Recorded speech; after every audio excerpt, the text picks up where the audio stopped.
Case study 2021-22. Genetic algorithms. This is just an overview. You've got lots of time you'll have to put into this to really understand it, but this will give you a good head start. Lade wants to travel around to 20 different places in Vlakland. And so she's going to ask her friend Finna, who's a computer science student, to help her determine the shortest route. So here is a table of the different distances between the different cities or towns. And so we're looking for the shortest route around the province or the state, country, whatever it is. Remind you of what we looked at the end of last year with the traveling salesman problem around the United States to different capitals. And we'll get back to this, but this is the sort of thing. We want to know what's the shortest route, total kilometers or miles around where we want to get to. So, fair enough to get a computer to do it, but it turns out that this is a quite difficult problem. In fact, there are a bunch of terms here that you can read through, and it is really computationally intractable. Basically impossible to do a brute force approach to finding the shortest distance, and that seems kind of weird because it's only 20 places, but we have the good old, where will it be? Here it is, factorial situation that comes into play, where with every new destination that we add, we get added anywhere. And so you end up multiplying the total number of possible combinations times that extra number of insertions. So when we add the 20th, it would be 19 factorial times 20, which just becomes ridiculous really quickly. There are that many, believe it or not, and again, you've all done this in math, and your jaw dropped and like, what? It's true. And even for a computer, that would take tens of thousands of years to try every single one. So we have what is called the traveling salesman problem, or a version of it. And got to come up with some sort of a heuristic which will allow us to get a pretty good answer. It may not be the absolute best out of 1 bazillion, trillion different combinations. It may not be the absolute best, but it'll be pretty good. And the heuristic that we explore with this case study is genetic algorithms. This pseudocode looks pretty straightforward, and it is, but it's a really great way to think of what we will be doing with genetic algorithms. So we initialize a route. I think we're calling these a tour. So starting at X and then going to F, J, and then from A back to X. So we initialize, and it can be anything. It can be random. Then we evaluate. Basically, in this case, it's pretty simple. The evaluation is what is the total distance. We go to our table and we figure out what the total distance is. If a termination condition has been reached, such as we reach a certain minimum number of kilometers that we'd be happy with, then we're done. We pick the best route. Or maybe it was time. Maybe we run this for a day and that's it. We got to send the supercomputer off to do something else, our mainframe or our computer, and so we say whatever is the best to that point, we'll take it. But anyway, if the termination condition is not met, then we keep on looping through, selecting the best of the next generation when we do our combinations, as you're going to see, with using crossover and mutating, which are both going to be really powerful tools to our genetic determination of the next best generation. And then ultimately we output the best result. So taking these one at a time, initialization, there you go, evaluation, check to see the termination conditions been met. If not, we determine the fitness, which would be the total distance, and Yeah, and so each tour, each combination that we come up with, and how we come up with that is the rest of the case study, or come up with those is the rest of the case study. We assign, a fitness to each one of them through some sort of fitness function, which is simply calculating the total distance. The selection, then, will be to, as in evolution and survival of the fittest and all that sort of stuff, we'll use different techniques to put different tours into a mating pool and then combine different combinations and come up with different fitnesses through those combinations. And there are different ways of doing that, different ways of looking at one generation and choosing what will be used for the combinations for the next generation. And this is a great point to pause and think, but it doesn't tell you what these things are. It just lists them. So 4 common selection strategies are blah, blah, blah, blah. So, red light, bing, bing, bing. This is one of those places in this case study where you're going to have to go off. And it's not the first, but it's definitely the first big area where you're going to have to go off and do research on what each of those selection strategies entails. And it just kind of name drops these things casually as we go through, talking about elitism and just this whole concept of whether you should pick what seem to be the two really high fitness samples and combine them, but that's not always the case for coming up with the best overall solution. And so elitism only works to a certain degree, and you'll look up that as well.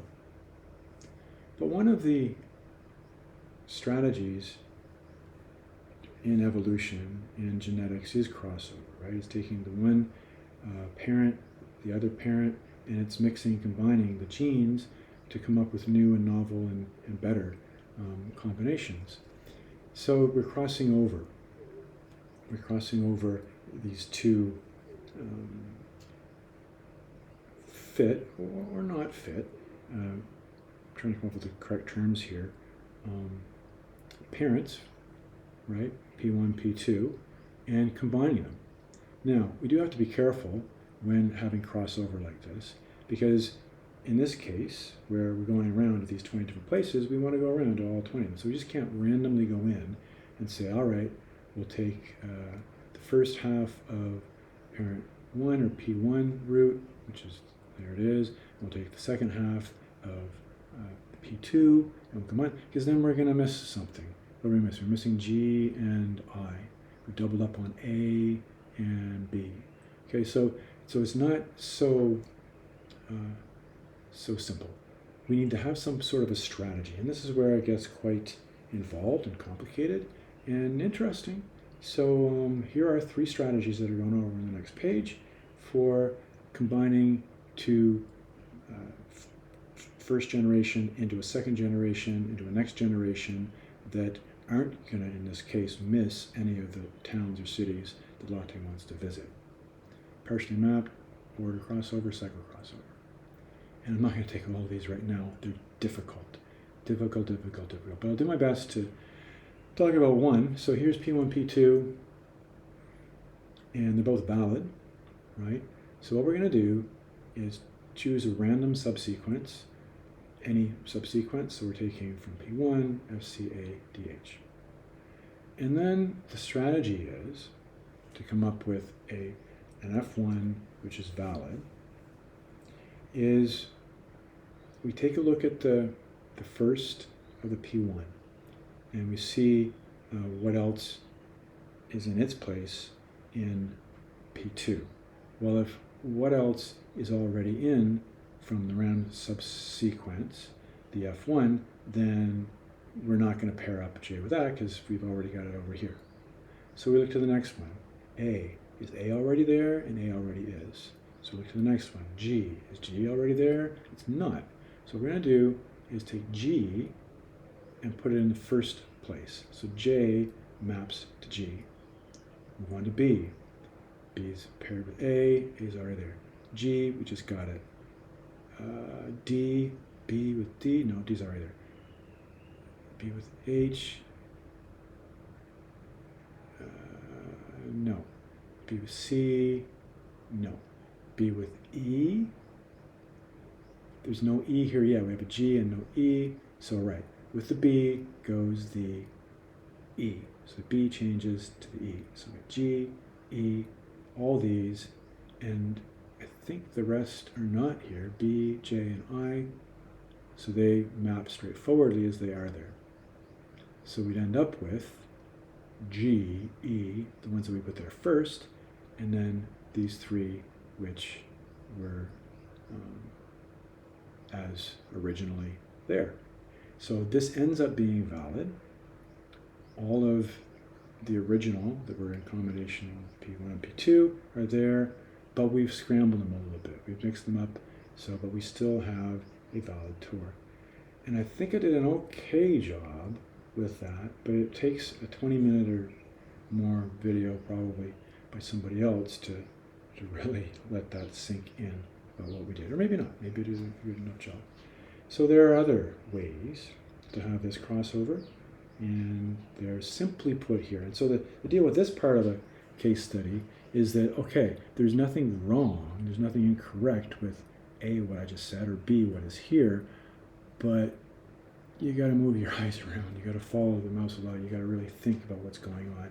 It's difficult. At least I think it is. So you need to take your time, definitely on this page. But those are the crossover techniques. And this is typically the way that it goes, where at the beginning you're just talking about these two people. They want to go around a certain place, and there's a traveling sales problem, and everything seems hunky-dory and okay, blah, blah, blah. And then as you go through the 6 or 7 pages of the case study, these terms just get more kind of just thrown at you without being explained. And this is one of them, mutation. In biology, mutation refers to blah, blah, blah, blah, and you get another sentence. And then it's dropped. Well, that's a big, big, big, big advantage and deal with genetic algorithms that you have to understand. And I've got a little bit actually on that. I think here, let me just get back into this in a second. Yeah, this is a nice little, and I went over this as well with you last spring really quickly. Let's say what we were trying to do was come up with unicorn by, so the start population's going to be Unilever, right, Unilever. So what we're going to do is, we're just going to combine, I haven't looked at this since last spring. We're going to combine to get unicorn, right, we're going to combine that first half of this first sample, UNI, with CORN, last 4 of this sample. It wouldn't have worked with Hello World, but it works with popcorn. So Unilever and popcorn as 2 parents, when we're combining the first half and the second half, will give us unicorn if that's what we're looking for eventually, right? Whereas over here, what I did is I wrote pop CORX, right? So it doesn't matter which one of these third ones we take, whether we take the R, we take the O, or we take the X. We're never going to, when I say third, what do I mean by that? I meant the last. We're never going to get unicorn because there is no N there. Eventually we were going to get the unicorn. It wouldn't matter, we wouldn't have 3, we'd have 250 or something. The second letter, we eventually get the N, and the third letter eventually would be the I in combination. So eventually we get this combination of U and an N and an I, and C and an O and an R, but never the way that I've got it now with only these 3 samples, I'd never get the N. So what we need is a mutation. We need to throw in mutations every so often so that this problem is overcome. So back over here, that was it though. That's the mutation in terms of the case study. So you've got to go off on your own and basically learn what I just showed you, but a little bit more slowly than the 2 minutes that I gave it. And then you get into the discussion, which just goes on and on and on and more and more and more and more things that are not expanded upon at all. It's just a heavy, heavy, heavy, heavy, heavy paragraph with all sorts of stuff and all sorts of terms, which if you can get to this point, it won't be that big of a deal, but there's just a lot there. There's a lot there that you've got to try to understand. So what would normally be, if this was something that was teaching these things, whatever all these things are, there'd be 3 or 4 pages on it. Well, there aren't 3 or 4 pages here. There's a paragraph, meaning that convergence, hill climbing, fitness, problem space, crossover operator, all these things, you've got to make sure that you understand the concept of, or in the context of everything that you've done so far. And then, as was mentioned before, almost finished here, as was mentioned before, the way that the exam works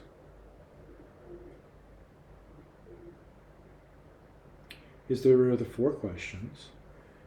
This is from the past year, of course.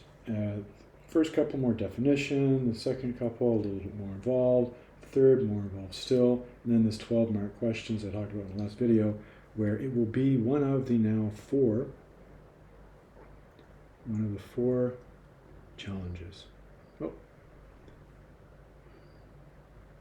one of the 4 challenges faced. So you'll work each one of these into some sort of understanding and even a canned response ready for the exam. So if I just went through these quickly, convergence and genetic algorithms, I don't think that was talked about at all. Convergence, there are 5 matches. So it's one of those things that comes from that heavy paragraph, right? So you got to go off and figure that out. Next one, evaluating the use of implementation roulette. This is one of those ones, remember I told you roulette above, it's just mentioned. It's one of the strategies for getting up first population. And you can figure out, so 3, right? So it's not talked about. That's another thing where you're going to have to go off and figure it out on your own. It's part of the case study, right? It's something that you know, it's not that big of a deal. And then discussing the different solutions to address the failure of simple crossover strategies. Right, this is what I just started on that very most difficult page to go over. I went over the one, and this is about the others. And I think you might think that would be a most logical choice for the 12-mark question, just because it's probably the hardest stuff. But that's not the way that it always goes. In fact, quite often it's the least likely of the 4 challenges faced that ends up being that 12-mark question. Any of them can be, and then finally, understanding the advantages and disadvantages of general with respect to other approach to traveling salesman. So this is more and more general. Realizing that there are other approaches to the traveling salesman problem, and you should look them up and be able to discuss them in relation to the genetic algorithm approach. So, just a conclusion that it is only 6 pages, 7 pages. There aren't that many terms. The things aren't, compared to the other stuff you guys do in your other subjects or even computer science, you know, it's not rocket science, but it's not easy either. You got to read through it, you got to look up stuff, and you got to try to understand it. And then you know what the exam is going to be all about, and so you prepare for those straightforward definitions, those in the middle of the road, and then the challenges, and you're good to go. That's your overview of higher level computer science case study.